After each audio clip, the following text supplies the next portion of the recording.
Ladies and gentlemen, welcome back to the other side of the corner. Welcome to your latest Chelsea news. Look, obviously we're going to try and do things a little bit differently while I'm away from my natural habitat. So I'm not going to have those screens always available of all the news that's been popping about, but I'm going to talk about, in summary, what's been talked about in the last 24 hours. And three players, there's a little bit about Enzo Maresca as well, very importantly about Enzo Maresca. We're going to touch base on that, but three players who've been quite prominent in the news over the last 24 hours, in the likes of Marc Guiu, in the likes of Josh Acheampong, in the likes of Pedro Neto, and there's been some information coming from Reece James regarding these players as well, and as I said, some information in regards to Enzo Maresca as well. Now, let's talk about Marc Guiu, man. There's a lot to talk about, a lot of positive information to touch base on in regards to Marc Guiu. Look, Marc Guiu, apparently he could be in contention for Spanish team call-up for the World Cup if he is able to get enough game time. Now,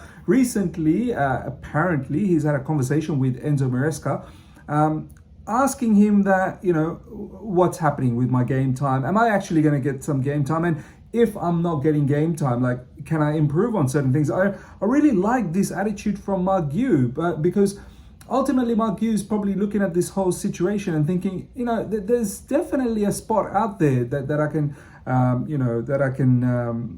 capture. Tariq George has been starting as a striker every now and then. Obviously, João Pedro looks like he's a better striker when there's Cole Palmer in behind him. João Pedro up front with no Cole Palmer behind, I don't think is always the best case scenario. In that case, João Pedro is better as a number 10 with someone like Liam Delap up front, and obviously Liam Delap is injured. So Marc Guiu is probably looking at this situation thinking, to get the best out of João Pedro and to get the best out of the rest of the team, why not play me up front? And I think there's something about that. I think there's something that we really need to focus on in the upcoming matches whilst Liam Delap is still away. Liam Delap is probably not going to be back until end of December, maybe the start of January. Who knows? I think we don't know the exact story, but I think the last we heard that he was probably going to be after November international break from the start of December. So there's still quite a lot of football that needs to be played. So Marc Guiu, the way I look at it, in the second half against Nottingham Forest, it changed the course of the game. He presses well, he's aggressive, he's tenacious, is good in the air. And if he does his business up front with the press, he could win the ball and potentially end up scoring. So look, even if he doesn't score, my problem with Marc Guiu at the moment, I don't really even have a problem, to be honest. I actually have zero problems with Marc Guiu. The positive things about Marc Guiu is, at least if you start him, you get the best out of others. I think people need to start clocking for certain players. I mean, we're not talking about Victor Osimhen. We're not talking about a piece of hair in my mouth. We're not talking about Victor Osimhen. We're not talking about Gyökeres. We're talking about a player that, look, it's not like we are expecting him to just set up the world on fire and score a lot of goals.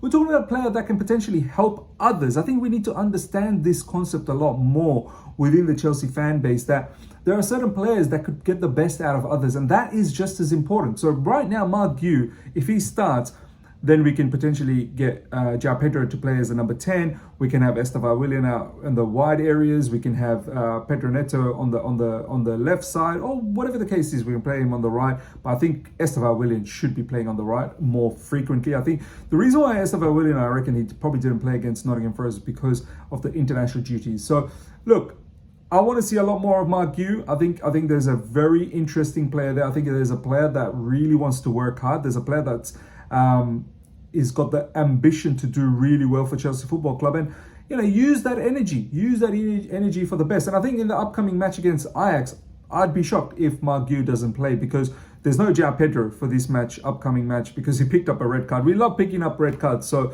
I believe Marc Guiu should be starting against Ajax with the view of maybe Bonanote, Enzo Fernandez, even Esteban Willian, all of these players potentially playing in the starting lineup. But we'll see. But very, very good positive note in regards to Marc Guiu, and I hope he's starting to slowly but surely earn the trust of Enzo Maresca. Now, Second player that I want to talk about is Acheampong, ladies and gentlemen. Reece James had some really nice things to say about Acheampong. That's some of the latest comments that's been floating about. He's saying that he's a very talented player. You know, you can see that in the training sessions. And look, I'm so glad, because Fabrizio Romano also came out that there were a lot of suitors out there that wanted Acheampong. We knew as well in the last summer that, you know, potentially a lot of the teams out there that were looking for him, Bournemouth being one of them, Borussia Dortmund is also another one. I'm so glad Chelsea didn't think about selling him. And I'm starting to think, forget about selling him. I think he's now a bona fide starter. And a lot of people be like, once again, laughing, oh my God, look at this guy talking about Marc Guiu, talking about Acheampong, this Chelsea Football Club.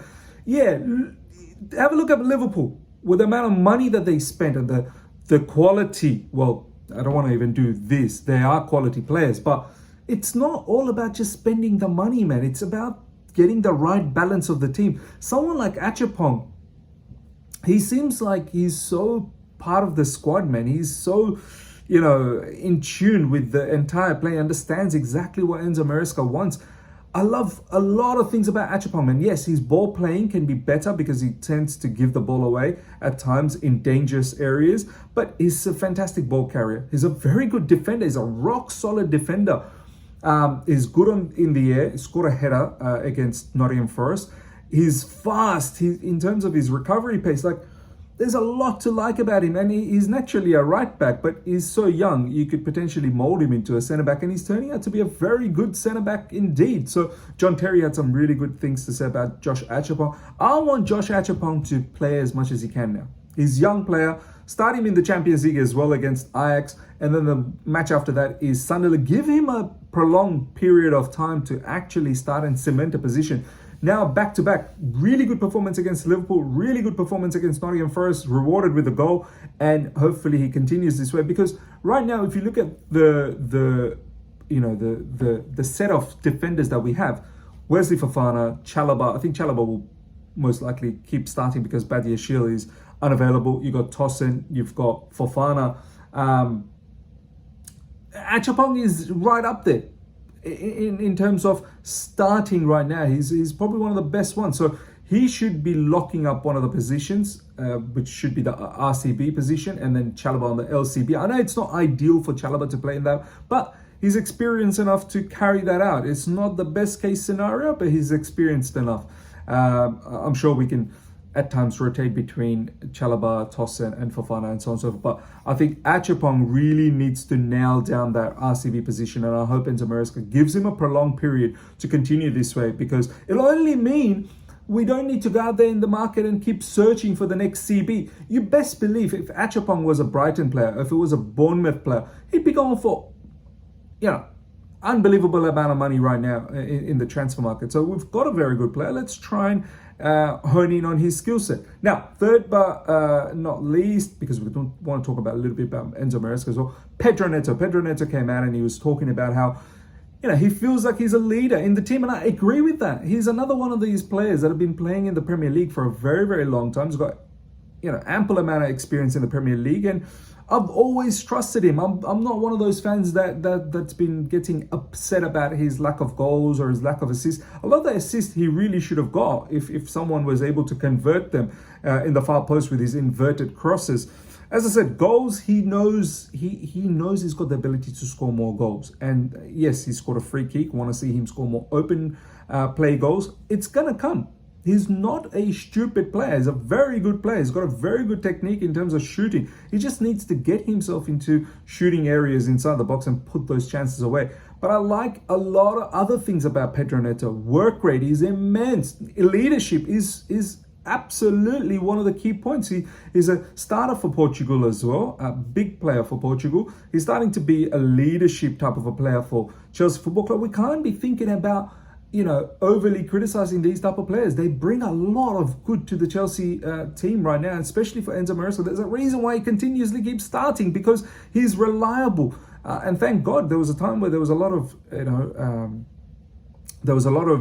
injuries that he was suffering, and he's another one of these good feel-good stories at Chelsea Football Club, along with Reece James, where we are able to keep them fit. So long may it continue. Pedro Neto, I want him to keep playing as many games as possible. Look, if he needs a break here and there, sure, he needs to be rotated, not a problem. We've got, you know, Gittins and Garnacho to have game time as well. We've got Esteval. So at times maybe Pedro Neto can come off the bench and provide an impact off the bench and then start during the weekend in the Premier League. I definitely want him to start in the Premier League matches. So love what is happening with Pedro Neto. Now, last but not least, ladies and gentlemen, I want to talk about Enzo Maresca. Apparently the hierarchies, owners, directors, everyone and the team very, very happy with Enzo Maresca. Not that long ago, there was, talks about, him being unhappy. Even I said, maybe, is there a reason?